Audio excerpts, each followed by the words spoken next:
Welcome to The Scene. The Scene from Saline County is a weekly talk show filmed in the Access TV studio in downtown Salina, Kansas. Episodes air Monday through Friday at 6 p.m. Each week, our show hosts discuss local culture, hot topics, and important issues with local and regional guests. Tonight's topic is, what do Common Core standards mean for education? Tonight, we're joined by Dr. Walt Chappell, President of Educational Management Consultants, Brett Cooper, a USD 305 board member, and Vanessa Everhart, co-founder of Kansans Against Common Core.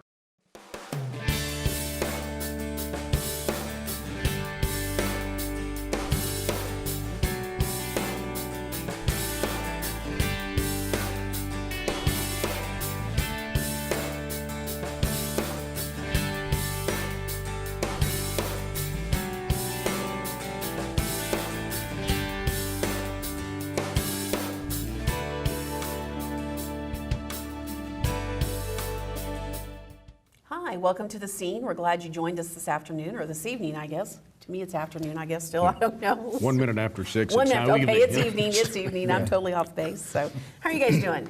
Doing good. Doing good? Great. Cold. Yeah, no No, kidding, yeah, no well. kidding. Can't get used to it this year. Can't. It's not cold yet. I know it's too. It's cold enough. It's Can't cold get used enough. to it. I'm with her. So, well, guys, the week of Thanksgiving. I don't know about you, but I am ready to eat and myself into oblivion. Yep, me too. I finally found out when to shop. 8 o'clock in the morning.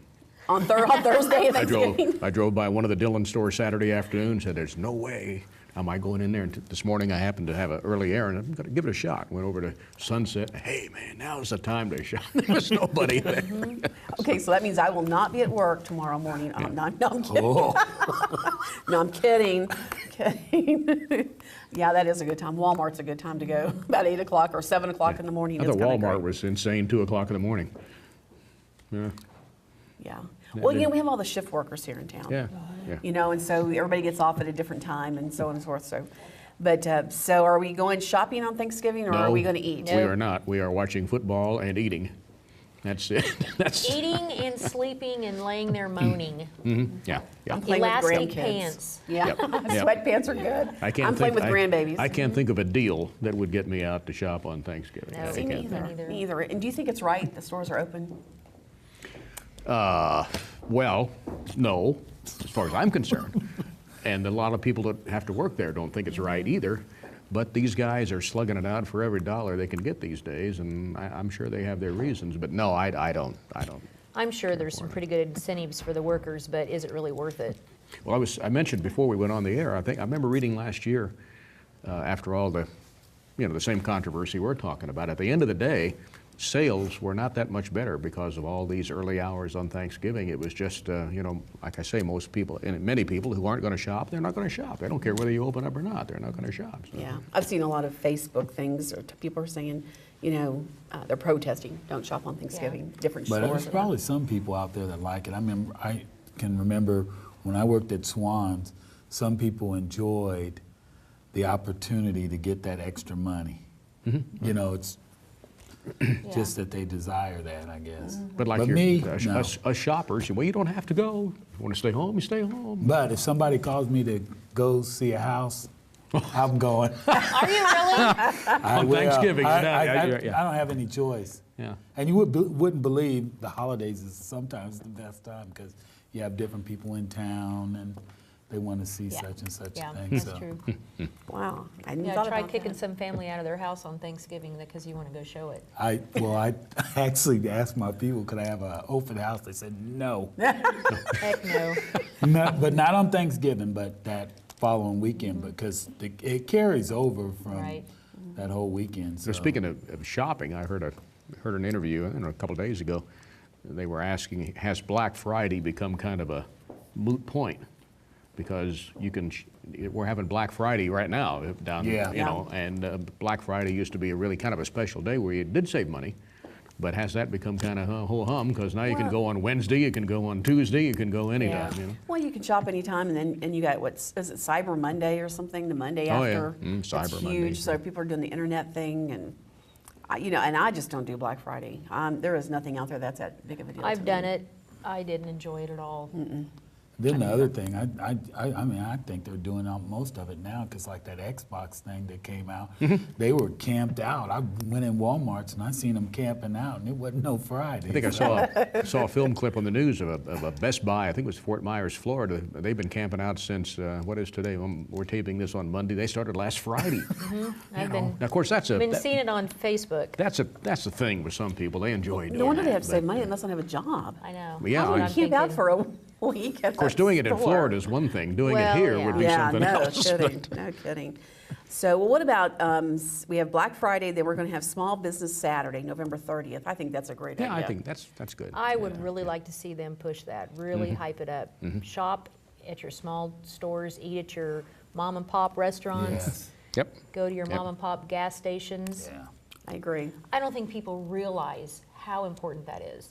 If you love your community and you love what it has to offer, those small businesses are just really struggling to keep up with those Yes. big businesses. They are. The big box stores, you know, Walmart, for all the good that it's done, and it has done a lot of good, it's done some bad things. I mean, it's taken some of those Oh, yeah. small mom and pop shops out of Yeah. the picture, you know, put them out of business and stuff.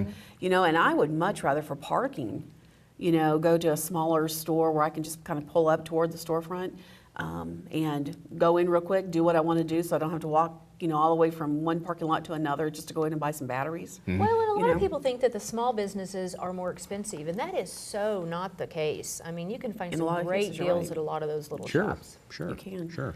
Yeah, there's a little store in Abilene that I just love, and whenever I have an opportunity, I go and just kind of peruse it and stuff. And it's a tiny little it's boutique, but it's just quieter. It's nice. not insane. There's a nice, quiet store. Maybe a little hot cider there. And like you say, not knocking Walmart, but you know that's like a football game when you go in there. Yeah, no kidding. Well, and you know, and people recognize you, and I'm so glad you're there. So, but we'll continue this conversation when we return to the scene.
By law, public access is open to all citizens and to all viewpoints and for only non-commercial purposes. If you have any idea for a television program, we want you to be a member and we want to cablecast your program.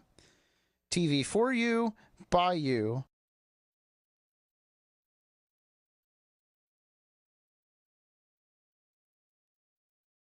Just give us a call at 785-823-2500 to find out more.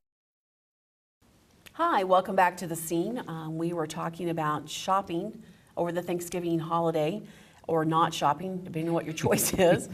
But Dave, you were bringing up an interesting topic about the Christmas decorations downtown, or lack of. Yes, well, let me choose my words carefully here. Our Christmas decorations downtown are 4 tin Christmas trees at the intersection of Iron and Santa Fe, which are nice, but that's it. As There far really as are I know. nothing more. I'm not aware. I've talked to some merchants downtown about it. We were sitting in a restaurant when they were putting them up, and the person I was with said, "Is that it?" And they were kind of joking. I said, "Yeah, that's it." They said, "No, you're kidding. That's it. As far as I know, that's all." And What happened to our cute little posts and the red ribbons and the greenery and They the sold, volunteers that them did at a all garage sale, so I understand. No, I'm serious. that. Okay. They had a downtown garage sale and all the lights and stuff. So what did we do with the money from the garage sale, I wonder? Well, We didn't fix any potholes. Oh, sorry. Bought Did that some come out loud? little Christmas trees. We bought some little tin Christmas trees. I don't think they even have lights on them. I don't I guess know. I haven't seen them. So, I've so been downtown. who's actually in charge of all this anyway? Is there a Christmas committee? Downtown Salina Inc., as far as I know, that's their thing, you know, that they have a committee. And I don't like it. Maybe it's a rebuilding year. Yeah, okay. Because you have people who will, and I've talked to some over the past, and this is nothing new. They will go to Hutch, or they will go to Abilene, or they will go to Hayes, or wherever. And there's lights all over the Yeah, there place. are. It's and Abilene's beautiful. looks great. They come to Salina, you got 4 tin trees. And yet, I think it's embarrassing. I really think it's embarrassing. And I know some of the downtown merchants, they've kind of given up. They have fought for Just do their several own years. thing in store. Well, one of them, now I believe I'm right, one of them said that, well, let's go get our own lights and we'll put them up on the poles in front of our stores. City won't let them do it. Really? So we have our see that. decorations up, and that's it. So Well, I know there's one storefront on the corner of Iron and Santa Fe. I won't say the store, but it's on the southeast corner, just so you can look. Beautiful decorations on the windows. Sure. They got more. Beautiful, They got- absolutely gorgeous. that's But about if all the that's Christmas it. lights you're going to Yeah, have I was downtown. like- and I thought maybe that was the theme for everybody downtown to be doing some different things or something, but apparently not. You know, I worked downtown when I was in college and when I first graduated, and we had themes every year. And we had contests about your windows and those kind of things. And so that became a really fun deal. Of course, I'm sure it's pretty hokey now because, you know, but And see, they it was want fun to back draw. then. They want to draw customers. Yeah. But yet, that would be a key And of course, time to draw. You know, we're here, excuse me, not here on the other side of the story. I don't Right. know. I don't know. But you would think that we could do better than that. Well, and I was in Manhattan Saturday morning at a meeting, and somebody said, "What is wrong with Salina?" I thought, we have a lot of time to talk about this.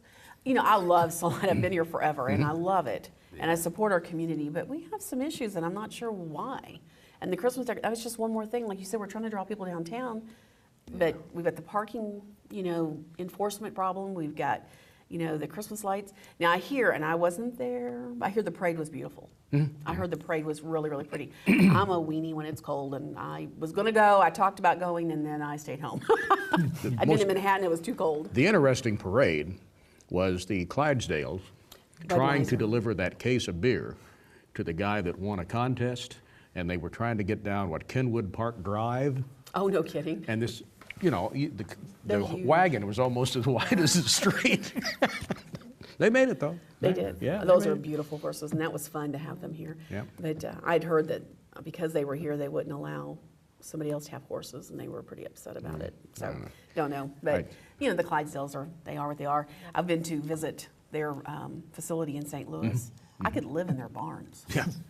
Oh, my You gosh. don't realize how big those horses are until you are standing beside one of them. Well, You and see you that know brick what? wall there? That's about what they look like No when you're kidding. standing beside But one their of them. facilities where they keep them are immaculate Sure. and they're beautiful. Yeah. You know, some cherry wood, and I mean, absolutely gorgeous. And I'm thinking I could just move a couch right on in here and scoot on over a horse. We can share this place. You know, I know you're going to get fed. They're going to take good care of you. So, chew on some straw, maybe. Well, I'll be in trouble if I don't mention cougars. Yes. I hear we have a mountain Cougars. lion, but I think it may just be the cougars. So go Cougars. State bound. So stay tuned. We'll be back with our guest in just a moment.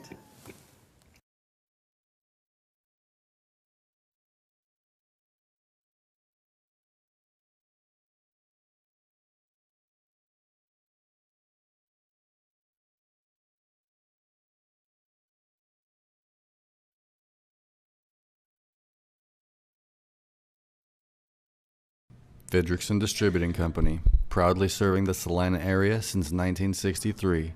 1825 Bailey Road, Salina, Kansas 67401, 785-827-2386. beerswithboone.com.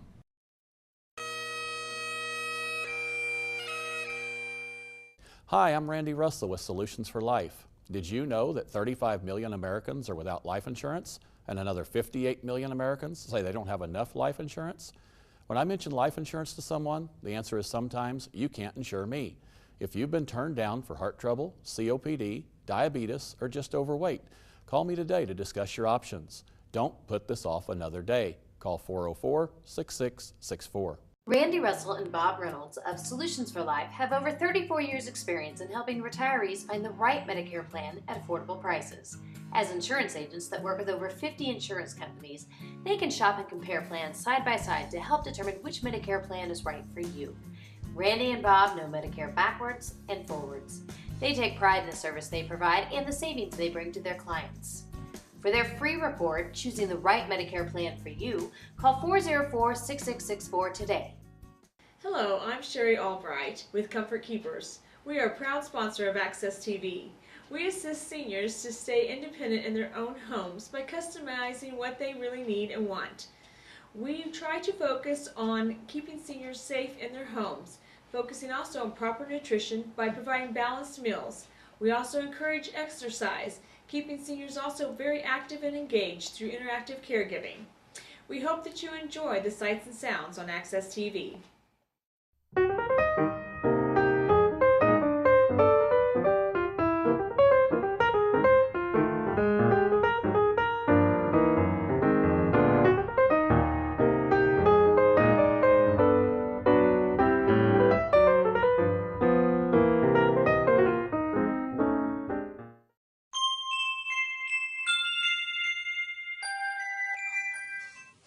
Well, hello. My name is Kieran Boger, and the rock concert is way over head heels.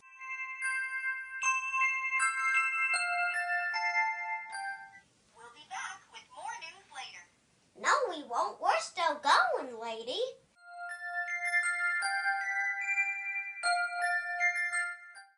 Hi, welcome back to The Scene. We've been joined by our guests. We have Dr. Walt Chappell, who's president of Educational Management Consultants. Is that correct? Correct. He's also sat on the State Board of Education.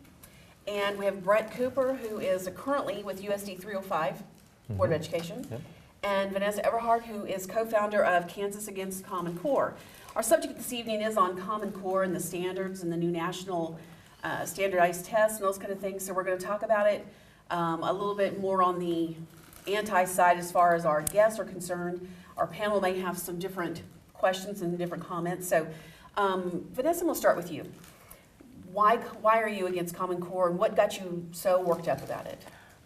What got me worked up about it was back in March of 2013, this year, we have a daughter who was part of Parents as Teachers, and she was 2 years old at the time. And at that age, they normally have evaluations. The facilitator comes in, and she came in with a stack of questions that they do. And she said that there were some different questions, that she had been to a conference, and now there were some different things that they needed to ask. And I'm like, okay, whatever. And we had previously done this with our other two children, who are now 16 and 10. So there were 6 years in between. So this has now progressed. And so the first question she asks me is, did you have a normal pregnancy? And I'm thinking, okay, this isn't a question that you normally ask at a Parents as Teachers, to check my daughter's development. And I'm like, okay, this is different. Yeah, I had a normal pregnancy. And then she asked me about my daughter's birth and what kind of a birthing we had. And I'm like, okay, we're done here. We're finished. We're not asking any more questions. And so it got me thinking, what are these questions and why are we asking these? And I was told that, well, these aren't going to leave my office. These aren't going anywhere. And I'm like, yeah, but they've got to be going somewhere. If you're asking these questions, they're going to be going somewhere. So my husband said, well, you might want to look this up, because I heard about this something called Common Core and how they're asking questions, and you just might want to look it up. And okay, I like to research, I like to learn things, so I went to the computer and I'm looking this up, and everything that she had told me about, we're asking more questions and getting more data. Just put up these big red mommy flags. And that's how we got started. And then the Facebook got started because I wanted people to come to me, and then I met another mom who hadn't gotten on Facebook, and we connected, and then we connected with another lady out in Kansas City who had been doing this for over a year now. So this isn't something that's just been now, but this has been well in the works. Did you ever figure out why she asked those questions? What did they have to do with anything? Later we found out that there is a system, it's a longitudinal data system that is in the works, and they start from prenatal to the age of 20. And these are just questions that they're asking to put in their little data system. And so they can do some kind of an average of some sort somewhere down the line? We don't know why. There's that's one of the why. Why do you want to know these about my child? And there's more questions. But what good are they going to do if they never leave that lady's office? Exactly, exactly. If they're not leaving your office, then why are you asking me?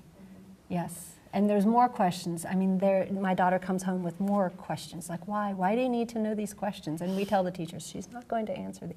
And the pat answer is, oh, well, they're not going to leave my office. Well, okay, they're not going to leave my house. I don't blame you.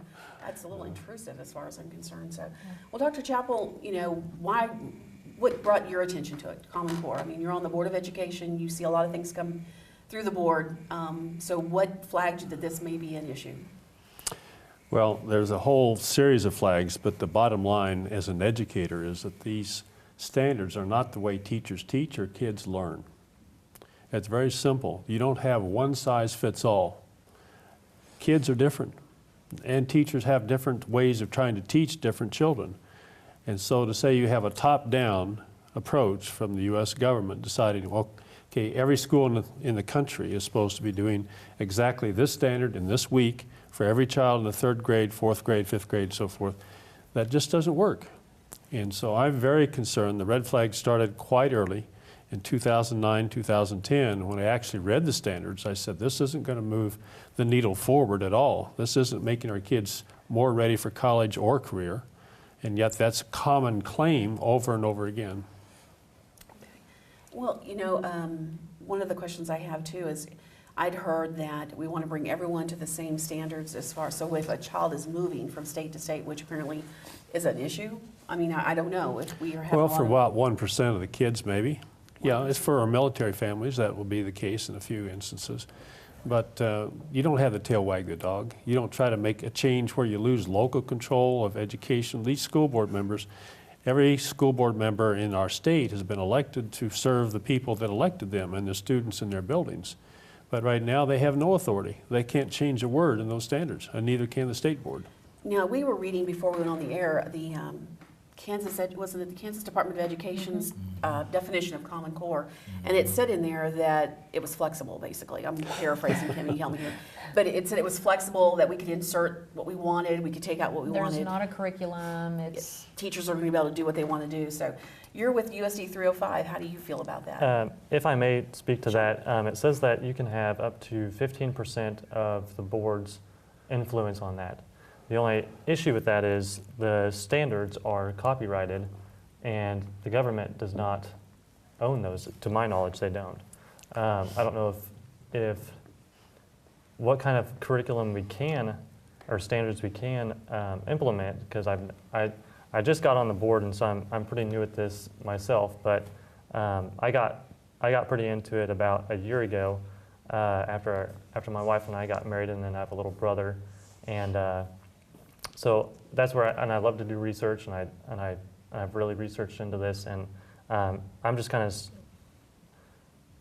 of trying to figure out what all of this information is that they're doing with it, with the data tracking, and I even have a packet here that has all of the different pieces of information that they're asking parents to fill out, and it's pretty staggering. Yeah. So you know, some of the parents that come to the board meetings or that have approached you, are they for it, against it? Do they really not know? I mean, is this something that people are talking about? I would say so. I get kind of mixed reactions. I have some parents that are for it. I have some parents that are against it. The large majority that I do talk to are against it. That's just the people that I represent. But yeah. So, is there any from any of the three of you?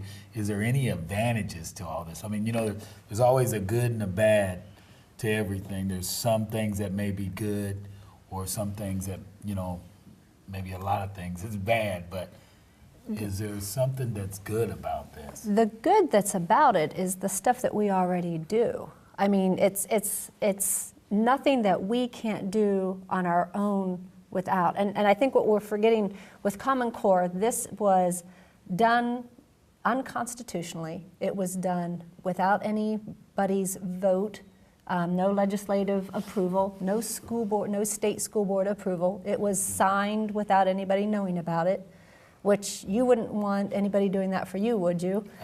Okay. And that's how it was all done. And then it's like you wake up one morning and it's like, there you go, you've got new standards. And now we're supposed to accept them, and they're mediocre at best. We had better standards. We can do better. We want to do better. We can look to Massachusetts and say, we want to do that and do better than what we're doing now, without the strings being attached of collecting the data, without the strings attached. That's what we're getting. I mean, say the standards are the best in the world, but we want your child's data. We want you to follow this script. We want you to do this. And they are in Wichita, they have to read a script, the school teachers do. Well, Yes. part of the problem is that you've got a whole setup going on here where the kids are having to learn new methods of learning math. I mean, the teachers first have to figure out what it is to teach. That's what the standards supposedly were. But then they come around to sell more textbooks and instructional materials that are, quote, aligned to the Common Core. The publishers have changed the way how to teach math and reading. So they have to first learn it, and then the kids have to figure out what this means. And Brett has some great examples of what's going on in the classrooms right here in Salina. Why don't you share that? If I may, I actually just got this from my mom, and this is on a math test, and it has absolutely nothing to do with math at all. And it says, students in Mrs. Govin's class make paintings every Monday. Today they did not make paintings. What can you tell from this story? And then it gives you 4 bullet point questions, and you just are supposed to pick which one you think it is. To me, that there's no math involved anywhere in that problem. Now granted, the other 9 questions are math questions, but what is the purpose of asking that question in a math assignment? What were the bullet point answers they had to choose from? The students made paintings today. Today is not Monday. Miss Govin does not paint. Monday is Mrs. Govin's birthday. And as far as I know, every student got that question wrong. And then it makes his grade go down because he got a question like that wrong. Well, What grade was that? What grade level was that? 2nd grade. 2nd grade. Yeah. Okay. My daughter came home, she's 4th grade, came home with a question. Let's see if you guys know the answer to this. 7 plus 7 equals 14. Explain. That's what I was telling you. Because it is. Explain. And they ask you for your help, and you're, as a parent, how do you help? How do you help a And child? to me, that's- multiple. To me, that would make a child question themselves, and maybe that's what they're trying to get, is question everything and think out of the box, but that's confusing. And that is a lot of math. It's very, very confusing. And I would expect that college maybe, but when you're asking 1st and 2nd and 3rd and 4th graders to do this, Well, not it's only very to explain it, but to write it out. and to write it out, yes. And the kids don't have vocabulary yet. They don't know how to spell the words. They haven't figured out how to write in 2nd and 3rd grade. You're starting to get it. But why put that on kids? The people that developed the standards did not have any experience with early childhood development. In fact, out of the 15 people that actually wrote the standards, it turns out only 5 of them actually got the actual pen out and paper to write the stuff down, and 1 of them had some experience in K-12. So you start from the college and say, we want everyone to be ready for college. It has nothing to do with careers. And you try to backtrack down through the grades and then dump all these expectations on kindergarten through 5th graders that they're not capable of doing. And they're getting so frustrated. There's so much anxiety, self-mutilation behavior starting to come out, suicidal tendencies. It's really becoming quite tragic for some of our elementary kids. We now have a 3-year-old granddaughter, and she has a little bit of a speech issue. And we always say use your words because she gets so frustrated and she doesn't know how to explain. So I can't imagine what these children are going through. If they, like you said, they don't have the vocabulary, so they use your words, but I don't have the words to explain what my point I'm trying to get across. Well, some of these master students, if you give them a question like how does 7 plus 9, say, equals whatever, my God, that's a master's level thesis to try to figure out how do we get those numbers to add up to those figures. And then you take the geometry, that's becoming an experimental approach to teaching that subject. They want all the kids to learn statistics. When I looked at the math laws that they wanted the teachers to first learn, let alone teach the kids, I said, my God, I've got a PhD. I've had all these math courses. I've never seen those terms. I've never used them to solve any problem. Why is it we want our kids to learn that? Why do we take the millions of dollars we spend on education to go through this process just because some folks back in Washington think that's lovely and the greatest thing since sliced bread? Don't you think, and because I'm from a military Hold family. that thought just for a second. We'll be back in just a few minutes with our guests, and we hope that you'll return to the scene. Thank you.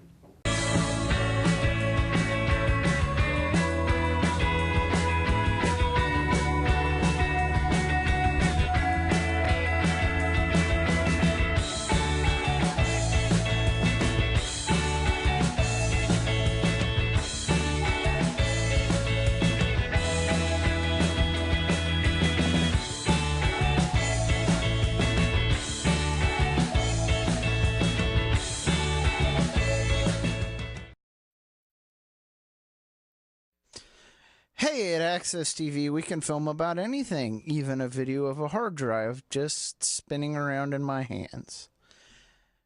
Contact Access at 823-2500 to get your programs on the air.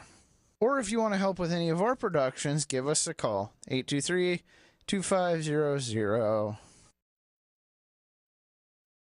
Hi, welcome back to the scene. We have our guests, Vanessa Everhart, Brett Cooper, and Dr. Walt Chappell with us, talking about Common Core and the standards and some of the changes that are in effect. And I don't know how many of our audience is aware of what's going on in our school system, but I do know now, you said you're a pretty new member of USD 0305, but are you aware of, like at South High School, I know a year or so ago they were doing an experimental math program that really did not go over very well. Are you guys familiar with that and what happened here in Salina? I'm not really familiar with the curriculum or the standards that they were teaching. I did have who's now a sister-in-law that was in that program, and she says that it was not very pleasant. But that's the only thing. That's the only reference I've ever heard. Well, how long has this been going on? How long? When did they come up with the idea? Or does anyone know? Was it going on before anybody knew about it? It's taken me almost 4 years to figure that question out, because it turns out a lot of these ideas were in the bureaucrats' minds in 2005, 6, and 7 under Bush. Now, you realize we have elected officials. We have people like, Brett here, myself on the state board. We have legislators. We expect them to make decisions on our behalf. It turns out the bureaucrats are running the show. And when you realize that they had all these things in line, ready to go in 2009, as soon as President Obama was elected, this happens to be the document right here that it took us 4 years to find, but it was one that was given out only because I made the request during the legislative session this last year.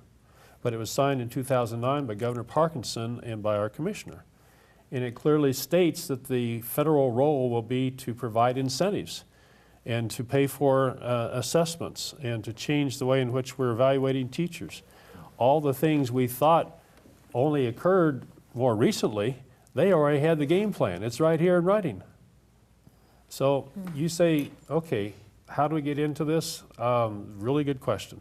There's been a lot of push by some very well-endowed philanthropists, basically Bill Gates and the Pearson Foundation. They put over $200 million into getting this thing not only developed, but promoted and implemented. And so when did they bring it into the school systems? 2010, October of 2010 is when our board finally voted on it, but they already had the game plan in place back in 2009. So why do you think it passed? Well, because everybody else was going along with it. You had to have the Common Core standards in place before you could go ahead and move forward with an application for Race to the Top. And that was $4.3 billion. We were all trying to get a bite of that apple. And so when they brought this together and presented it to you, then all of a sudden the teachers had to learn how to do it. Once the board adopted it, then they said, okay, we're going to make a transition. And they started with the elementary grades. And they're supposedly moving on into the junior high and high school.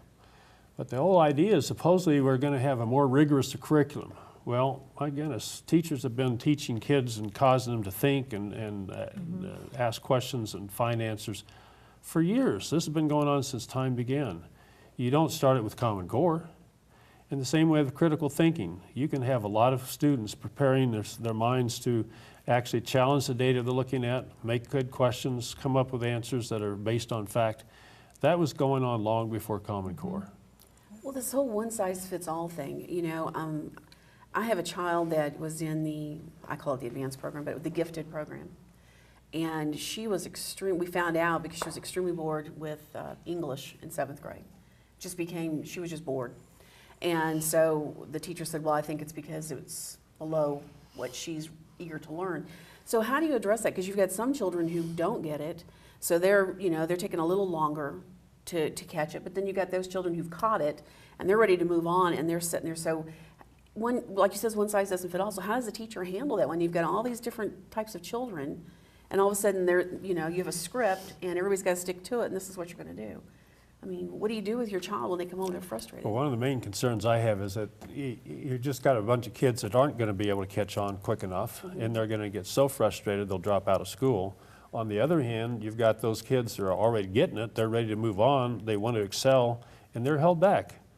And that doesn't work. Those kids are going to drop out either. I mean, we just are not able to teach kids the way that this Common Core approach is set up. So don't you think that like in different states, as I was going to say earlier, there is a difference because I can tell you, I'm coming from I was in a military atmosphere. So in California, I was taking like aerospace and science, and then when I got to Saline, they didn't have that, so they put me in another science class to compensate that was supposed to be equal, which it wasn't equal in the things that we were doing in that class.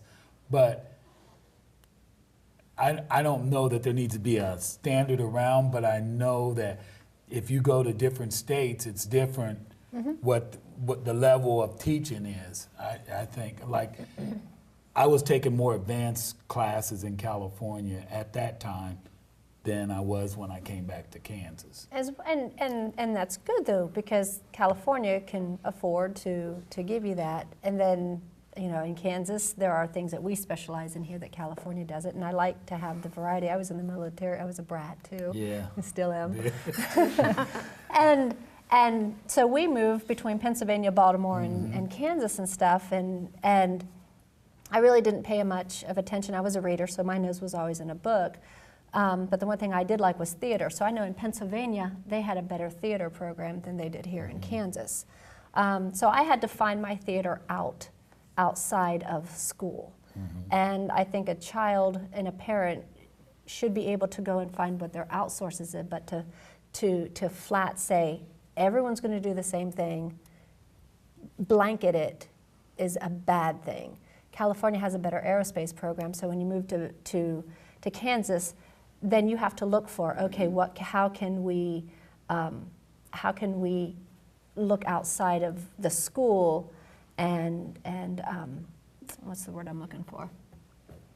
Well, they outsource it. Yeah, outsource it. Where can we go to supplement that program for you? But to say, well, because you can't get your aerospace program, we're going to blanket everybody and say we all have to learn the same thing. No, and I'm not saying that. Right, but that should there be some type of standard balance, kind of in between? I get what you're saying. I moved around a little bit also, and I totally had trouble. I was above the level in one state, and then I moved to another state, and I was below. I mean, we hadn't touched on things that they were past, and I was struggling with that.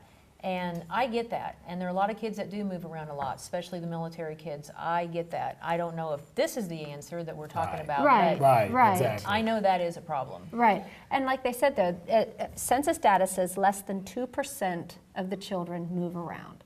And like I explained when I went before the school board, you're going to have children who over the summer are going to participate in camps or read or whatever, and then they're going to come back to school and go, I've already done, read, seen that, just because they have done it over the summertime, so that when they get to school, how bored are they going to be when they've already participated in those activities?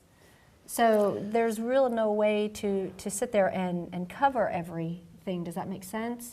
One of the things I think we want to come back to is what's being left out of the curriculum. If you're putting all your emphasis on reading and math, and you're going to test to only reading and math, the end of the school year test is called Smarter Balance or whatever you're going to call it. It is specifically like No Child Left Behind, just those two subjects. Now what?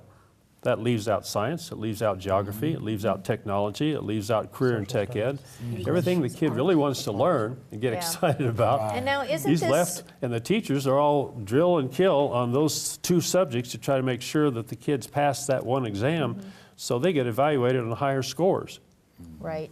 I think that's tough That's on really a the tragedy. teachers. I think that's really a disservice And to our isn't teachers. this all supposed to get our kids ready for college? That's kind of the whole point of this, get everybody Career ready in Career college. is what they ready. call it. Isn't that what they're Career, saying? that's what they're saying. Uh-huh. But it's not Harvard and Princeton. And it's still just the college-bound curriculum. It is not career subjects. You have to really work hard in our school districts in Kansas and other states as well to find time in the curriculum and in the graduation requirements to fit in those courses. And in other countries we're competing against, they start by the time you're 14 or 15 to really start learning employable skills. We kick our kids out the door with no skills and say, okay, you're on your own, get a job or go to college. They don't have the skills for getting a job. And to get into college, now you got a bill of $26,000 or more to pay before you can get out. And when do they teach them the thinking skills? When do they teach them how to think? I mean, now we have the, I can add, maybe. Well, you know, the job I do, I use math every day, all day long, and it has to be accurate. It can't be maybe. It's really, I'm a logistics manager, so it's really important that it's accurate, or I'm, probably gonna lose my job if I'm sending things out that's incorrect. One of the things too, I think we're not talking about is how it's not just affecting public education. It's reaching out to your homes, it's reaching out to military schools, private schools. I mean, it's everywhere. It's not, so you don't have a choice of where you're gonna send your kids. Well, there's a big pushback in the private schools, the parochial schools, the parents across the nation. It's becoming of full momentum from the bottom up. Parents in every part of this nation are saying enough. It's becoming really interesting to follow. In Louisiana, just recently, there was a board that met, and 14-0, they voted to stop Common Core. They have 13 of our states have legislation to say we're getting out. We don't want to stop this now. So this is kind of thing going on. In the meantime, here in Kansas and other states, we have developed what's called an opt-out form. So parents can opt their children out of the standardized test at the end of the year and the data collection that goes along with it. So they fill out the form, they take it to school, they turn it into the principal and say, please make sure my child does not take these tests at the end of the year. And we have verified with the commissioner in Topeka that yes, that is an option that the parents have a right to exercise. Okay.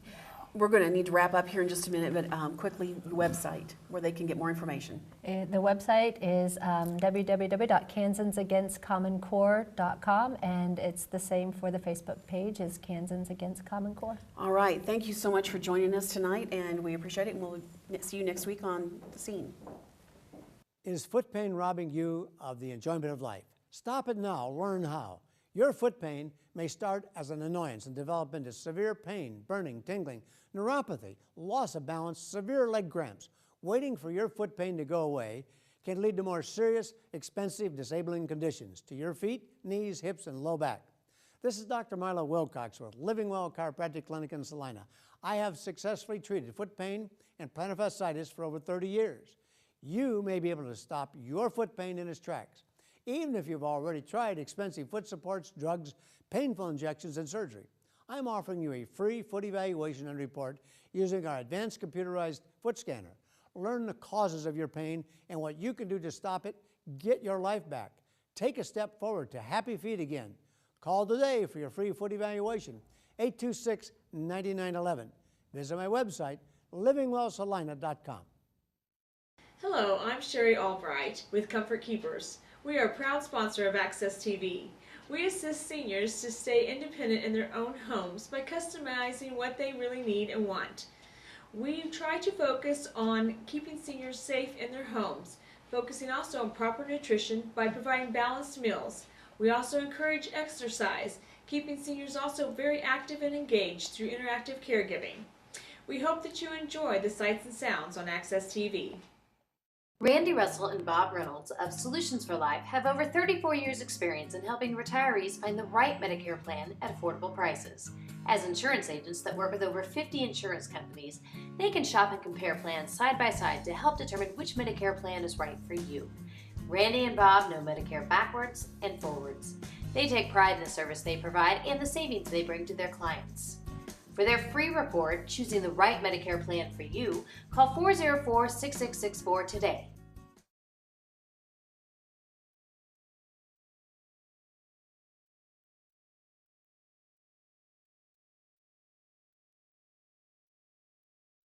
Fidrickson Distributing Company, proudly serving the Saline area since 1963.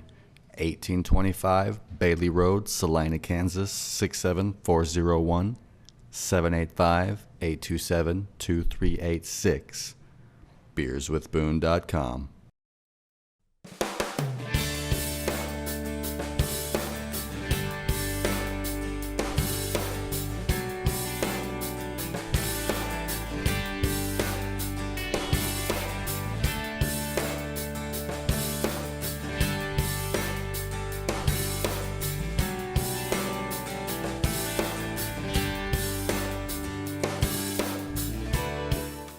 Hi, welcome back to The Scene. We appreciate you joining us this evening. One of the things I did want to mention before the break, we were talking about the opt-out form, and I think we're going to have a graphic of that so you can see what that looks like so you can get a copy. But is there some place that someone can get a copy of that? It's on the website, kansasagainstcommoncore.com. Okay. You can just go on the home page and click on it and download it. Download it and just give it to your principals? Take it to the principal, take it to the teachers that teach your child, make sure they're aware. Everybody's on the same page. It'll protect the child's privacy and the family's privacy, as well as make sure the child actually has more time to learn, instead of spend all the time preparing for a test that's not going to help them at all. Yeah. They're promoted to the next grade level regardless of what score they get. So they go ahead and learn more things during that time that they would have been taking those tests.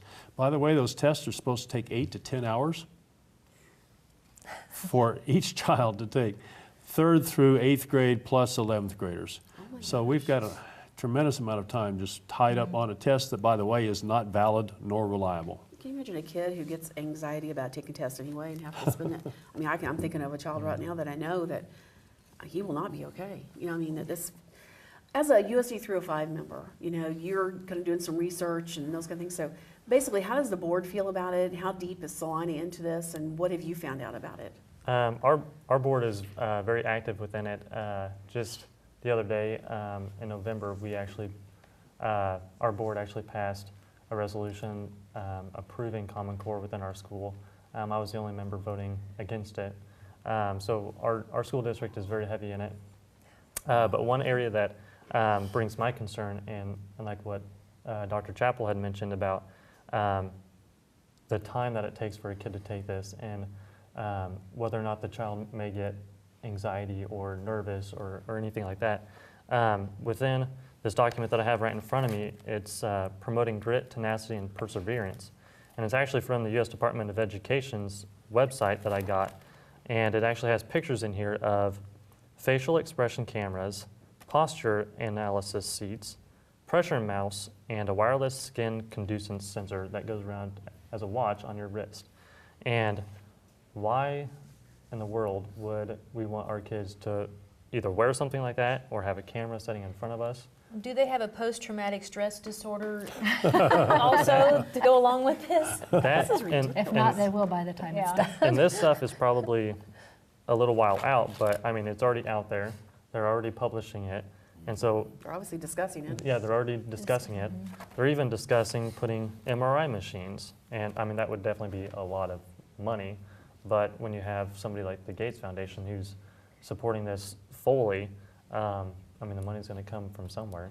And so they're already discussing this stuff, and that's the information that we're trying to get out is, if it's already being discussed, how long is it going to take until it actually gets implemented into our schools? Well, if you don't want your child going through the scanner at the airport, why would you want them to have an MRI? And what are they going to be doing with the MRI information when they get it? Are they taking it while the child's taking a test? A lot of that is information that we don't know. It's just what it is. It's another red flag.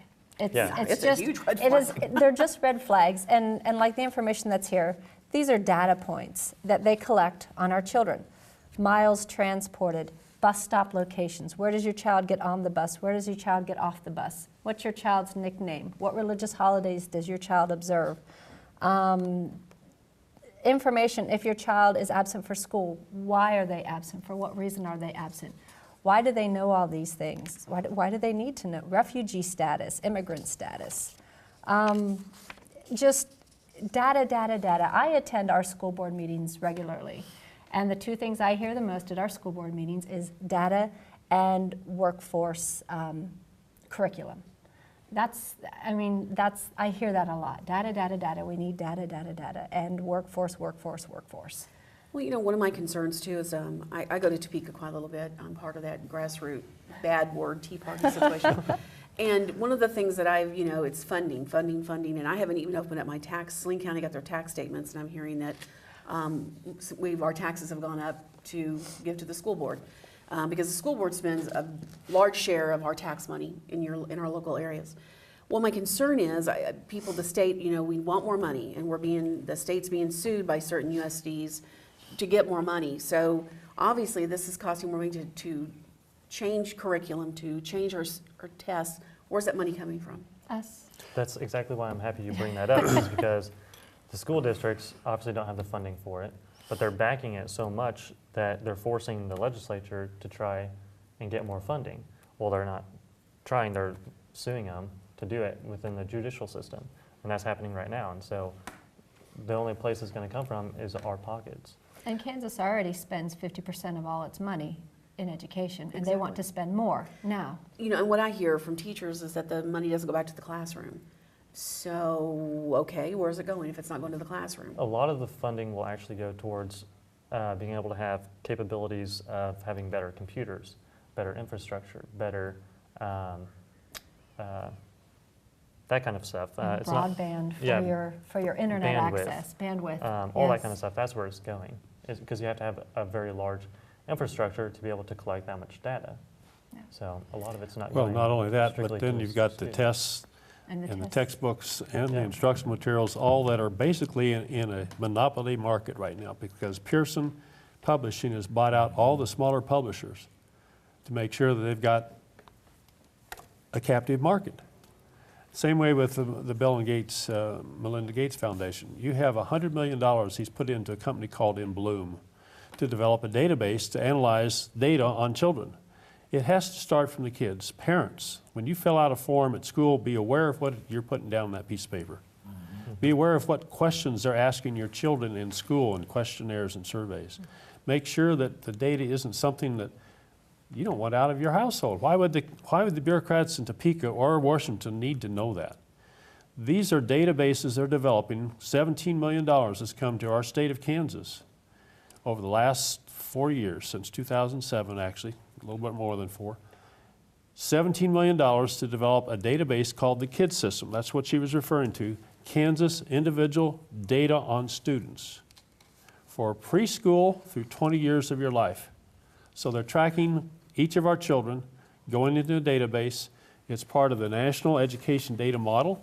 There's 400 data elements in this thing. It's amazing how much data is being collected by our government on each individual. When you start from preschool, you say, what? Why do you need it? Who cares? I mean, this has got to stop. So 20 years from now, say this is going hot and heavy and everybody's into it, where are they taking this data?